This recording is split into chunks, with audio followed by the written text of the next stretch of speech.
Hi friends, എല്ലാ കൂട്ടുകാർക്കും പുതിയൊരു വീഡിയോയിലേക്ക് സ്വാഗതം.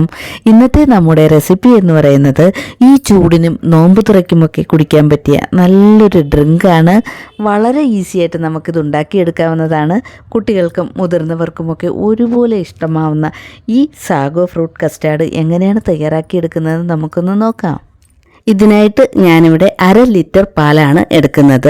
250 ml കപ്പിൻ്റെ അളവിൽ 2 കപ്പ് പാലാണ് ഞാൻ ഇവിടെ ഒരു പാത്രത്തിലേക്ക് ഒഴിച്ചു കൊടുക്കുന്നത്. ഇതിൽ നിന്നും കുറച്ച് പാല് ഞാൻ ഒരു ബൗളിലേക്ക് എടുത്ത് മാറ്റുകയാണ്. ഏകദേശം 2 ടേബിൾ സ്പൂൺ അളവിൽ പാല് ഞാനൊരു ബൗളിലേക്ക് മാറ്റി കൊടുക്കുകയാണ്. ഈ പാലിലേക്ക് നമ്മൾ 1 ടേബിൾ സ്പൂൺ അളവിൽ കസ്റ്റാർഡ് പൗഡർ ചേർത്ത് കൊടുക്കുകയാണ്. എന്നിട്ട് ഇത് നന്നായിട്ടൊന്ന് കട്ടയൊന്നും ഇല്ലാതെ ഇളക്കി യോജിപ്പിച്ച് കൊടുക്കണം. ഈ കസ്റ്റാർഡ് പൗഡർ പാലിൽ നല്ലതുപോലെ ഇളക്കി അലിയിച്ചെടുക്കണം. ഒട്ടും കട്ടയില്ലാതെ ഞാനിത് ഇളക്കി എടുത്തിട്ടുണ്ട്. ഇനി ഇത് നമുക്ക് മാറ്റി വയ്ക്കാം. ബാക്കിയുള്ള പാല് നമുക്ക് തിളപ്പിച്ചെടുക്കണം. അതിനായിട്ട് ഞാനിവിടെ സ്റ്റവിലേക്ക് വെച്ച് നല്ലതുപോലെ ഒന്ന് ഇളക്കി തിളപ്പിച്ചെടുക്കുകയാണ്.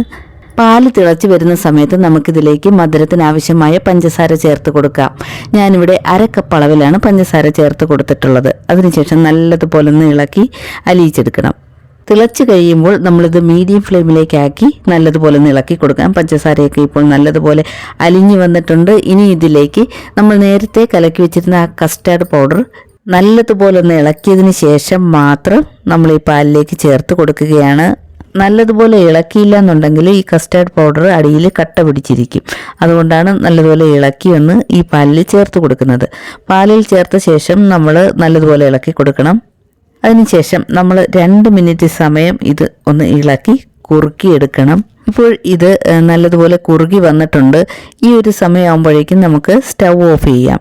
സ്റ്റൗ ഓഫ് ചെയ്തതിന് ശേഷം നമ്മളിത് തണുക്കാനായിട്ട് മാറ്റി വയ്ക്കാം. ഈ ചൂട് സമയത്ത് പെട്ടെന്ന് തണുത്ത് കിട്ടുകയില്ല. അതുകൊണ്ട് ഞാനിവിടെ ഒരു പരന്ന പാത്രത്തിൽ കുറച്ച് വെള്ളം വെച്ച് അതിൻ്റെ മുകളിൽ ഇത് വെച്ച് കൊടുക്കുകയാണ്. അപ്പോൾ പെട്ടെന്ന് തണുത്ത് കിട്ടും. നല്ലതുപോലെ ഒന്ന് തണുത്ത് കഴിയുമ്പോൾ മാത്രം നമുക്കിത് ഫ്രിഡ്ജിലെടുത്ത് വയ്ക്കാം. 1/2 മണിക്കൂറെങ്കിലും ഫ്രിഡ്ജിൽ വെച്ചൊന്ന് തണുപ്പിച്ചെടുക്കണം. പെട്ടെന്ന് തണുത്ത് കിട്ടണമെങ്കിൽ ഫ്രീസറിലോട്ട് വെച്ച് കൊടുത്താൽ മതി കേട്ടോ. ഇത് ഫ്രിഡ്ജിലിരുന്ന് തണുത്ത് വരുന്ന സമയം കൊണ്ട് നമുക്കിതിൽ ചേർക്കാനുള്ള ഫ്രൂട്ട്സൊക്കെ കട്ട് ചെയ്തെടുക്കാം. നമുക്ക് ഇഷ്ടമുള്ള ഫ്രൂട്ട്സൊക്കെ എടുക്കാം കേട്ടോ. ഞാനിവിടെ ആപ്പിൾ ചെറുതായിട്ട് കട്ട് ചെയ്തെടുത്തിട്ടുണ്ട്. കട്ട് ചെയ്തെടുത്ത ആപ്പിൾ 1 കപ്പ് അളവിലാണ് ഞാനിവിടെ എടുത്തിട്ടുള്ളത്. അടുത്തതായിട്ട് കുരുവും തോലും ഒക്കെ കളഞ്ഞെടുത്ത ഓറഞ്ച് അല്ലികളാണ് ഞാനിവിടെ എടുത്തിട്ടുള്ളത്. ഇത് ഒരു 1/2 കപ്പ് അളവിലാണ് ഞാൻ എടുത്തിട്ടുള്ളത്. ഓറഞ്ച് ചെല്ലികൾ ചെറുതായിട്ടൊന്ന് മുറിച്ച് ഇതിലേക്ക് ചേർത്ത് കൊടുക്കുകയാണ്. പിന്നീട് ഞാനിവിടെ എടുത്തിട്ടുള്ളത് നല്ലതുപോലെ പഴുത്ത പഴമാണ്. അത് ചെറിയ പീസായിട്ട് കട്ട് ചെയ്ത് ഇതിലേക്ക് ചേർത്ത് കൊടുക്കുകയാണ്. 1 കപ്പ് അളവിലാണ് പഴം ഞാൻ ഇതിലേക്ക് ചേർത്ത് കൊടുക്കുന്നത്. അടുത്തതായിട്ട് നല്ലതുപോലെ വേവിച്ച് 2-3 വെള്ളം കഴുകിയെടുത്ത ചവ്വരിയാണ് ഞാൻ ഇതിലേക്ക് ചേർത്ത് കൊടുക്കുന്നത്. ഇത് 1/2 കപ്പ് അളവിലാണ് ചവ്വരി ചേർത്ത് കൊടുക്കുന്നത്. അപ്പോൾ പ്രഷർ കുക്കറിലിട്ടാണ് ഞാൻ ഈ ചവ്വരി വേവിച്ചെടുത്തത്. അപ്പോൾ പെട്ടെന്ന് വെന്ത് കിട്ടും. അതിനുശേഷം ഈ പശ മാറുന്നതിന് വേണ്ടിയിട്ട് നല്ല തണുത്ത വെള്ളം ഒഴിച്ച് നല്ലതുപോലെ ഒന്ന് കഴുകിയെടുത്താൽ മതി. തണുത്ത വെള്ളം എന്ന് പറയുന്നത് ഐസ് വാട്ടർ അല്ല കേട്ടോ. സാധാരണ നമ്മളുടെ പച്ചവെള്ളം ഒഴിച്ചൊന്ന് കഴുകി അരിച്ചെടുത്താൽ മതിയാകും. അതിനുശേഷം ഇതെല്ലാം കൂടെ നല്ലതുപോലെ ഒന്ന് മിക്സ് ചെയ്തെടുക്കണം. ഇനി നേരത്തെ ഫ്രിഡ്ജിൽ തണുക്കാനായിട്ട് വെച്ചിരുന്ന ആ കസ്റ്റാർഡ് മിൽക്ക് പുറത്തേക്ക് എടുക്കാം. ഈ മിക്സ് ചെയ്ത് വെച്ചിരുന്ന സാഗോ ഫ്രൂട്ട്സിലേക്ക് ഇതങ്ങ് ഒഴിച്ചു കൊടുക്കാം. അപ്പോൾ നമ്മൾ സെർവ് ചെയ്യുന്ന സമയത്ത് ഫ്രിഡ്ജിൽ നിന്നും പുറത്തെടുത്ത് ഇത് മിക്സ് ചെയ്തെടുത്താൽ മതിയാവും കേട്ടോ. ഇനി ഇതെല്ലാം കൂടി നല്ലതുപോലെ ഒന്ന് ഇളക്കി യോജിപ്പിച്ച് കൊടുക്കണം. ഈ ചൂട് സീസണിൽ നല്ല തണുപ്പോടെ കുടിക്കുമ്പോഴായിരിക്കും ശരിക്കും അതിൻ്റെ ടേസ്റ്റ് കിട്ടുന്നത്.